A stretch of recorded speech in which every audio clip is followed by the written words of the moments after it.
நான் மைக்கேல்மா. இப்போ நான் தான் உன் டீமோட கோச். உனக்கு ஒரு இன்ஸ்பைரிங்கான கதை சொல்லணுமே, சொல்லட்டுமா? ஒரு குழந்தை அவங்க அம்மா வயிற்றுல 3 மாச கருவா இருந்தப்போ குழந்தைக்கு வளர்ச்சி சரியில்லை. அதை கலைச்சிடலாமான்னு அதோட அம்மா கிட்ட கேட்டாங்களாம். அதுக்கு அந்த அம்மா ஒத்துக்கல. 10 மாசம் முழுசா சுமந்து அந்த குழந்தைய பெற்றெடுத்தாங்களாம். எல்லா குழந்தையும் 2 வயசுலயே நடக்க ஆரம்பிச்சிடும். ஆனா 5 வயசுல தான் அந்த குழந்தை அடியை எடுத்து வச்சுதான். நடக்குமான்னு நினைச்ச அந்த குழந்தை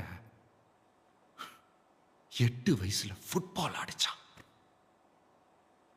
15 வயசுல ஜூனியர்ஸ் லெவல்ல நேஷனல் சாம்பியன், 16 வயசுல அண்டர் 18, 18 வயசுல திரும்பவும் ஒரு மேஜர் ஆக்சிடென்ட்.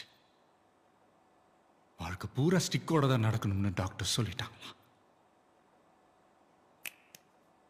அவங்க சொன்னதை எல்லாம் பொய்யாக்கிட்டு திரும்பவும் 6 மாசத்துல அவ கிரவுண்டுக்கு வந்தா.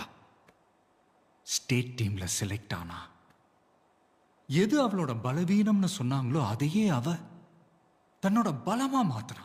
அவ வாழ்க்கையில அதிசயம் எதுவும் தானா நடக்கல, அவ நடத்தி காட்டினா. இப்ப அந்த பொண்ணுக்கு 21 வயசு. எப்பவும் போலவே இப்ப அவளுக்கு இன்னொரு சேலஞ்ச். யாருன்னு தெரியுதாமா?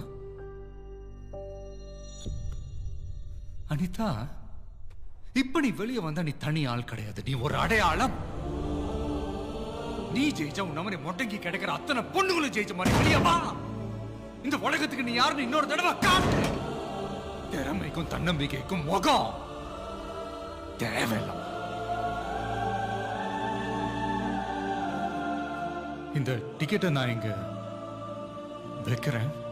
இன்னைக்கு ஈவினிங் 5 மணிக்கு உனக்காக வெயிட் பண்ணுவேன்.